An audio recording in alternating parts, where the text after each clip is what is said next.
David Sampson is lurking around the premises here, and he's got some good stuff to talk about. But I wanted to start with the firing of Michael Malone. That seems crazy to me. And the way they have sped up in the NBA, that I guess it's 3 of the past 5 NBA champions have fired their head coach within 2 seasons of the firing, makes me wonder, in today's day and age, I want to play this sound from Mike Malone 6 days ago after they lost to the Trailblazers and ask you if this was the last drop in the bucket where an NBA champion who has the best player in the league fires its coach because they're tuning stuff like this out. Have some pride. I didn't think we played with any pride tonight. I feel like they took that. I really care. It's not my job to evaluate how they take things. My job is to be honest, and sometimes brutally honest. And tonight, it was a brutally honest message. And the guys that are full of won't hear it. You know, they'll say, "Coach is tripping." And the guys that maybe do really care will, because they're not going to go back and watch their minutes, because nobody watches their minutes. Nobody watches film. So we'll have to show them the film.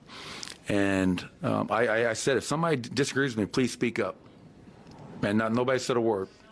So, again, I'm not really concerned with how they took that message. My thing is being honest with how we just played. And the same thing that's been bothering us of late that I talked about pregame, the turnovers, the rebounding, was even worse tonight. And I didn't think it could get any worse, but it did.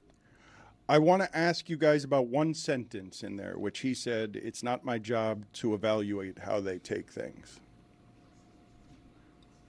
I'm not totally sure in today's age with today's player that one flies. And I say that as someone who remembers being impressed by Eric Spoelstra early in his career when I asked him about players liking him or players coach, and he's like, "I am not here for anyone liking me. Do not care whether they like me. It's totally irrelevant." I ask you, though, is it?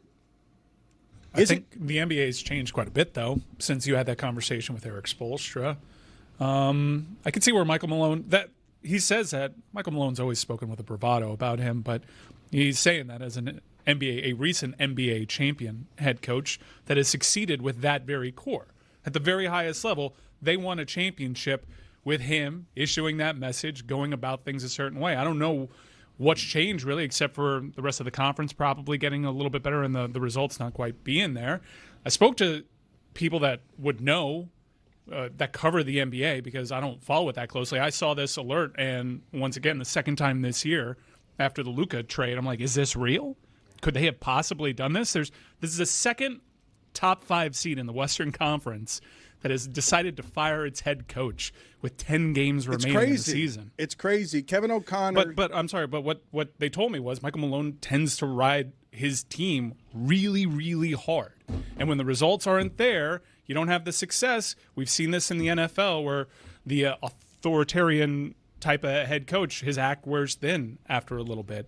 Me, as a Heat fan, I'm really shocked that a team with a championship pedigree that failed to deliver on expectations actually had a punitive measure for leadership. That's crazy. You said when the results aren't there, that team's really good. Well, they're 47-32. They're the 5th seed in the West right now. That team is really good, though. It's a weird conference in that, they're like a game away from the 8th seed. They've never been the 1 seed. That's not who they are. They didn't win the championship as the 1 seed. They've never been the best team in that conference. But when you have the best player in the league, don't you expect the record to be better than 47-32? What it's been almost the entire time Jokic is there during his reign of dominance is about where it is. This isn't about the record when you're doing it at this point. I kind of understand the GM being fired, though. Well, here's what Kevin O'Connor says, and yes, I understand the GM being fired too, but he says absolutely nuts. Booth and Malone never liked each other, rarely spoke, and talked behind each other's back.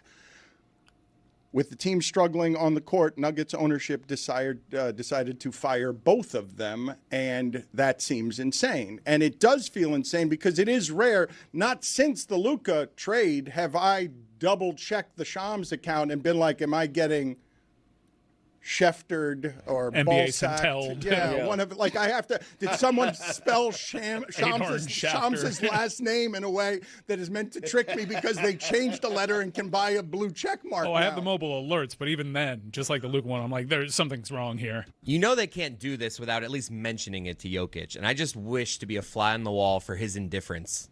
Him just being like, I don't care. Yeah. Well, with the Taylor Jenkins stuff in Memphis, I'm like, well, you know that this probably went through Ja at some point, and I can see Ja having opinions on the matter. Jokic, I assume that they cleared this with him, but I'm not really sure. I don't care. I don't.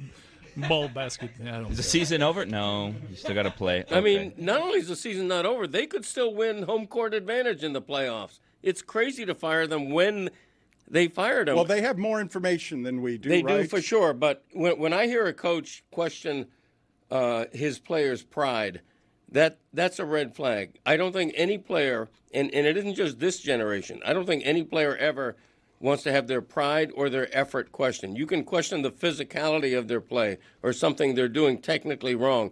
But to say that you don't have any pride or you're not trying Sarcastically saying, oh, they don't watch film. We're going to have to show them it. There's no way he said it thinking this is going to cost me my job. I won a title a couple of years ago. Sometimes you got to lie, Dan. Sometimes lying is the best policy. I'm telling you, got to say, listen, my guys are champions. They will figure it out. We don't watch film, but we have the best player in the world. You have to just say the things you need to say to keep your job. You know what I'm saying? They were the 1 seed when they won the championship in 2023. Were they? Okay, thank you. Jokic is like, what will get this over quicker? Okay, new coach, bring him in. Whatever you want. I don't think those accents are working for me. Did you see Did you see on TNT Lefko asked Shaq, like, 2001 Shaquille O'Neal versus 2025 Jokic, what happens? And he goes, Slovenian chicken. And then he goes on the thing, and then like Lefko just like tries to squeeze in, he's Serbian.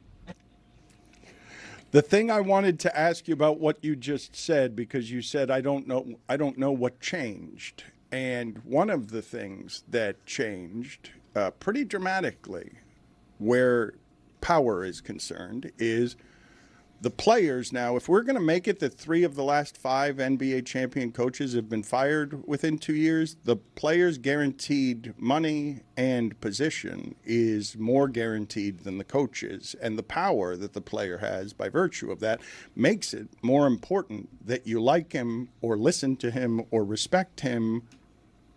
Makes it more important now than it's ever been. If I make the power imbalance with the coaches something that the coach can behave like this and control just your minutes, Russell Westbrook can sabotage you. Russell Westbrook's game, is anyone else still amazed that Russell Westbrook is still out there getting minutes when he is, by volume, one of the worst three-point shooters we've ever seen in the history of the league and only gotten worse as his game has declined? A guy who averaged a triple-double for a season and got to enjoy the ego of being the MVP of the league has played in this league about 2 or 3 years longer than I thought he was going to fit anywhere because of what his usage rate demands and what his inefficiencies are with the basketball. A lot of people are pointing to this and just saying, well, what the GM did to get fired is that Bruce Brown, who helped them win a championship, is gone. And what's in its place is a Russell Westbrook that's at the very tail end of the fumes of his career. And I would have thought that he would have already been out of the league because I didn't think that he was going to be somebody on a bench playing 12 minutes a night. I remember looking at it a couple months ago and being surprised at how good Westbrook was playing for them. Now, the numbers have probably dipped a little bit, but he's having a better year than he had last year for them. I think you're right to seize on that, regardless of him improving year over year.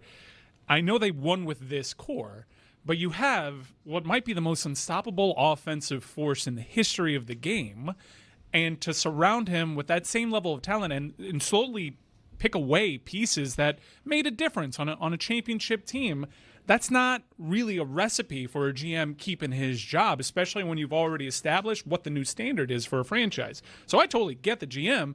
The head coach, I'm shocked. Like, I can understand firing Malone after if they disappoint in the postseason. But I guess the thinking is from Stan Kroenke on down, we have what I just said, the most dominant offensive force in the NBA. We cannot waste another year of this window. We are not going to get to the top of the mountain with this head coach. And if that's what they deduce, then you got to support it, right? No. Okay. The reason I don't have to support it is because of the timing. But you support it with the Heat? It's a weird timing. It's a weird timing. Like that, I don't. They think a new coach is going to be the thing that helps propel this team to an NBA championship. I'm not going to sit here and question people who have a lot more information than I do and a lot more investment in what they're doing, making a decision that is shocking to me. But I'm shocked by the timing of it. It's not, we've changed the rules, okay? Hey, champion coach, you've got 2 years, and being 15 games over 500 after 2 years is not enough. You now have less than 2 years to do it. But firing the thing that Memphis and Denver has done here with fewer than 5 games before the playoffs, I don't even know the mechanics. Do you think anybody in our audience can explain to me the mechanics of just overhauling your entire management team this close to the playoffs? Like, what does it even mean to get this person out? And when I ask you about, does it matter if players like their coach, to me, the reason this is being done, even though we don't have all the reporting information on this, is because they believe by simply getting Mike Malone off their neck, whatever tactical advantages he offers, whatever knowledge of the players he offers, whatever coach of the year stuff he offers, they think is not as worth as much. Let's get these people off of these players at a wildly inopportune time. And I ask you guys, like, if you think this isn't a wildly inopportune time, where would I have to put it for you to be shocked by it? Right before the playoffs? 2 games into the playoffs? I mean, this is effectively right before the playoffs, but like this seems like a move that you would normally applaud as leadership, because this is not the time most people would do it. Most people would wait till the end of the season, till a failed playoff run. And here they're saying, this is what we've determined to be the problem, and this is the piece that we feel like we need to remove. Let's remove it now instead of wasting a playoff run. When you say 2 games into the playoffs, are you thinking the Nuggets are down 0-2 in a series, they fire the coach? That would be great. I mean, so in the NBA, there aren't very many recent examples, especially when you're trying to cite something this close. Ty Lue would probably be the most recent example of a midseason change. I would say in Europe, in soccer, both on the international and club level, there are plenty of examples of a management change right before an elimination stretch in a competition or a pivotal point in the season where the team goes on to go on a run. Hockey, the same way, but 10 games before the season. You have a couple examples with the Lakers, but this is a fairly new phenomenon in the United States.